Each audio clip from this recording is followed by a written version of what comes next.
It's been very interesting, and I was very glad to get the invitation. I have known that it's going on before, but normally I'm umpiring cricket on this Sunday. But fortunately or unfortunately, the weather turned against it, and that was cancelled.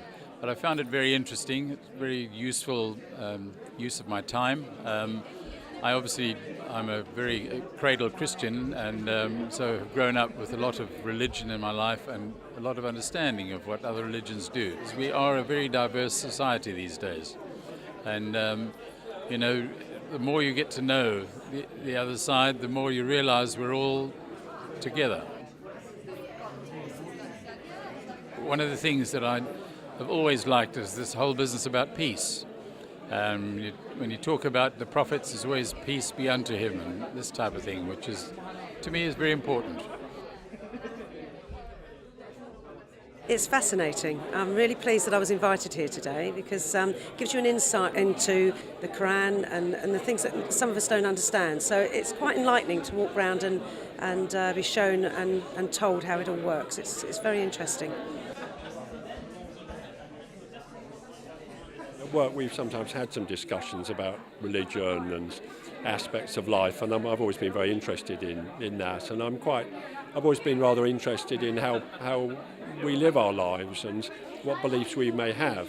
Yeah, I think it's very good. I mean, I was lucky enough to have Nakib who came and taught me, walked around with me and talked me through some of the history of the religion, what its ethos is about. And we looked at all of the posters, and various other people have come up to me and given me some information, which is, very, very kind and much appreciated. And I've enjoyed it. It was very good. This is a really good idea about clearing up misunderstandings or clarifying perhaps misheld fears by some people. I think in terms of its importance, I think this kind of an event is essential, and perhaps as Muslims we have that responsibility. So it's so important it's become a responsibility, because if we don't speak about Islam and don't speak about our way of life, then other people will speak on our behalf. And it's very easy for a group who are just doing their normal prayer, their normal practices, to feel, for other people in the population, to feel kind of that they're alien in terms of their way they live. And when you think people are alien, you start to distrust them, and you think they're maybe not good people, they're up to no good. Whereas I think if you have something like this, you're giving people an opportunity to have a little bit of a look into the underlying nature of the religion and the people and the aspects of it, which gives you more clarity. You see, it's a bit like the difference between reading a headline of a paper and reading right through the paper. I'm the elected Police and Crime Commissioner for Surrey, which kind of makes me a bit like Boris Johnson in London, except I haven't got any tube trains or buses, and as you can see, no hair. I think this is a really great opportunity for people to come along and see what Discover Islam's all about. It's probably one of the best exhibitions. I've been lucky, I've travelled a bit in the Islamic old world, if you like, but this is probably the most concise display of what Islam's about. I work with people with multiple profound disabilities, and one of my clients is of Muslim faith. So I'm actively looking for information. It's not easy to find accurate information. There's a lot of misinformation, so it's nice to be able to come here and just speak to people and just explore. Why I'm really supportive of this is this will enable Islam to become more open to people who are perhaps Christians or Buddhists or whatever, to understand what it's about, and also for people who are themselves believers in Islam to meet people from the other members of the community. So I'm very keen to see this go wide right across the whole of the UK. So by providing a platform which is officially organised, calling respected members of the community, such as the Mayor as well, that we're showing that we're taking a proactive effort in engaging with the community, being transparent with the kind of things that we do, and really guiding them through any sort of questions or misconceptions they may have. I think it's important, especially for here in Camberley, because you don't have a mosque in Camberley at the moment. This brings the community together more. We understand more about your religion, and we get to speak to many people here that actually just puts you right on a few things that maybe you just didn't know. One of my questions was about the covering up for the ladies, and because quite a lot of people don't understand why when they come into a free society that they still cover up. So understanding that was quite important for me, because lots of people talk about that in conversation. I'll now be able to answer that quite confidently as to why they do it. I felt that I knew a fair bit, and I've come in today and realised I really didn't know very much at all. I think I knew about the 5 pillars of Islam, the very basics, and that was about it.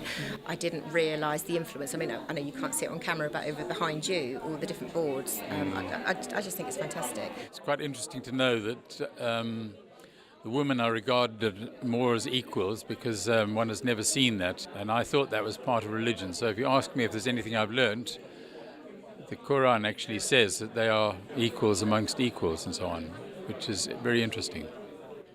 Just when you think you know something, there's always another element. I took some time to speak to the man over there about language, because I didn't know that everyone reads Arabic the same. You know, it's the same letters, the same alphabet for everyone. I thought there would be different versions, but he explained to me all the details about that, which is really interesting. No, it's been really good. It's interesting about the Islam embracing science and all of that side of stuff. I didn't realise. But yeah, it's been really good.